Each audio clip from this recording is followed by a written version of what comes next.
Hello, I'm OTM Speaks. If you're new here, please like, subscribe, share. I like when you share. It's good. um, Today I wanted to talk about a story. How many times have you guys heard threat to democracy? Donald Trump is a threat to democracy, threat to democracy, threat to democracy, nonstop since 2018, 2019. Definitely in 2020. It really didn't stop in 2020.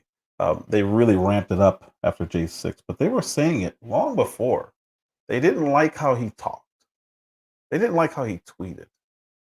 He was gonna distance Americans from foreign nations, as if we care about globalism. But that's what they do. So that's what they stood firm on. Um, I don't know how many years we have to hear that, but now we're experiencing true threats to democracy, and it's because of liberal policies. And we don't hear about it. I find that interesting. We have Obama coming out lecturing us about not voting for Kamala. Kamala? Kamala? Anyway, we have that happening, but no one's paying attention to this story. So I wanted to play this video and talk about it. Let's talk about it. We're limited to a handful of apartment complexes, and the mayor said our dedicated police officers have acted on those concerns. A handful of problems.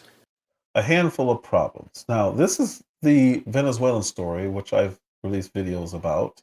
I've done live streams about, and the media just downplayed it. They act like it doesn't happen. So now here you see this young lady, young, saying that the gang takeovers of complexes is not a big deal. It's just a handful. So let's listen to JD Vance's response.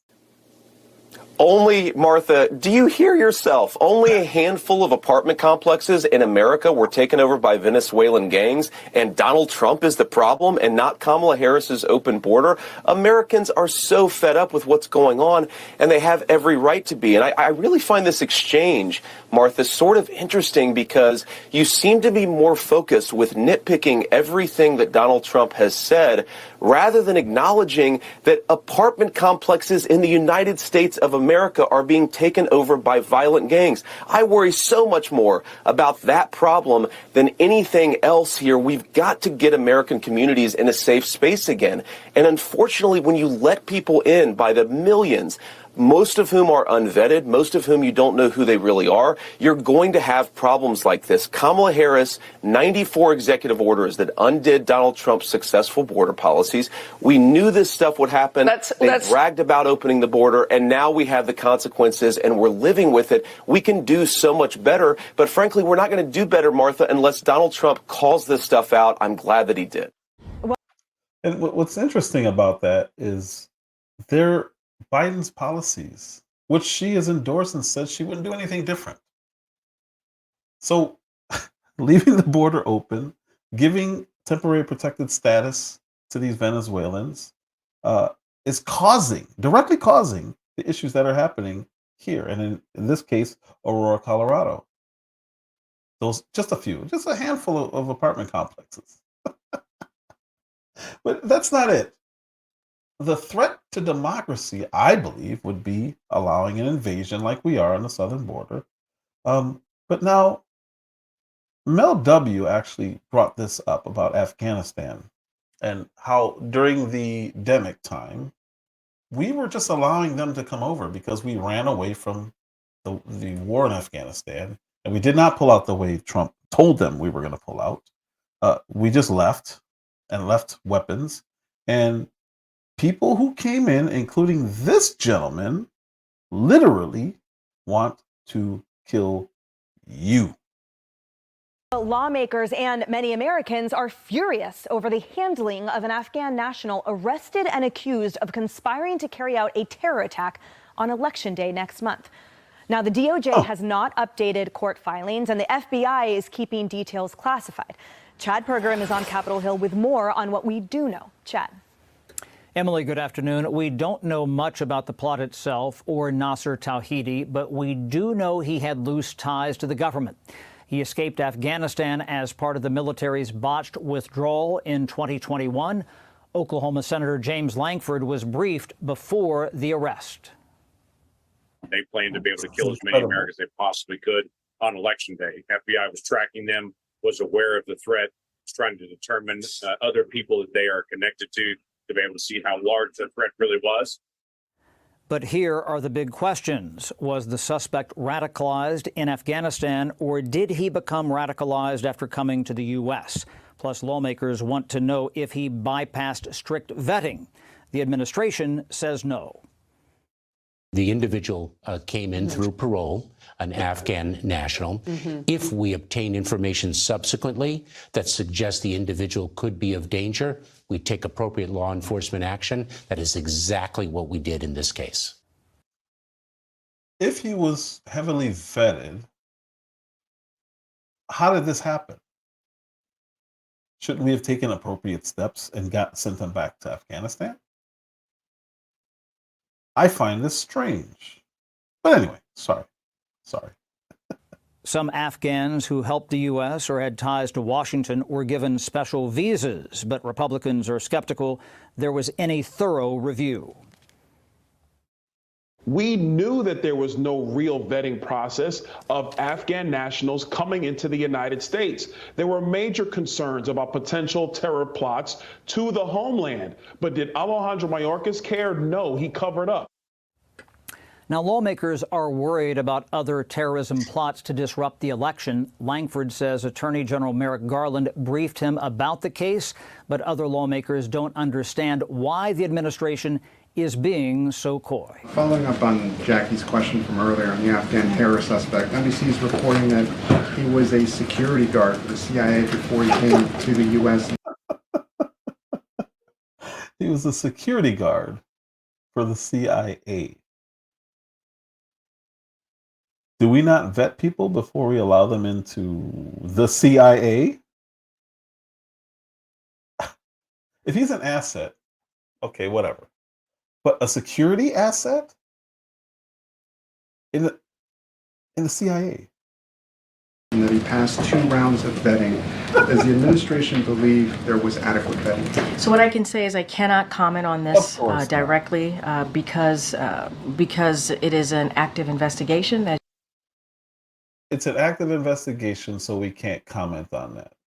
The press secretary can't comment to the press about a terrorist attack or plot here in the United States. So of course they're going to just bury this, and we'll never know because it's top secret. It's an active investigation. We don't. You guys, come on. Do you really want to know?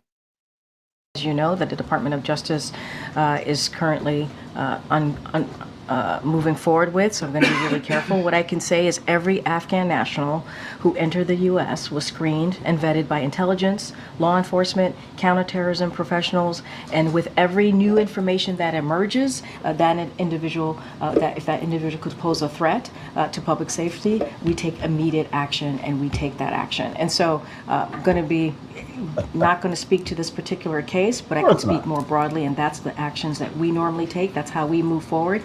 And the president has always been clear, protecting the American people will always be his top priority. Then how has the border been open for 4 years? It's October. 4 years? He's been looking out for you and our safety. The last time I checked, it was over 300 people on the terror watch list who made it in to this country. And this guy apparently is one of them. But she's telling us the exact opposite of reality. The president always takes security seriously, except at the southern border. This guy went through 2 rounds of vetting and still was plotting a terrorist attack? Maybe we should reimagine the vetting process. What is this? Broadly, what would you say to critics who say there isn't enough vetting in these cases? What I can say is how I just ended my last question to you. Protecting the American people is the president's top priority. Mr. Secretary, it's Jackie Heinrich from Fox. I want to ask you about a different story.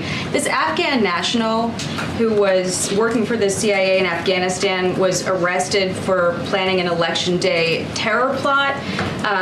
He was brought to the U.S. after Afghanistan collapsed. Your agency says as part of the SIV program.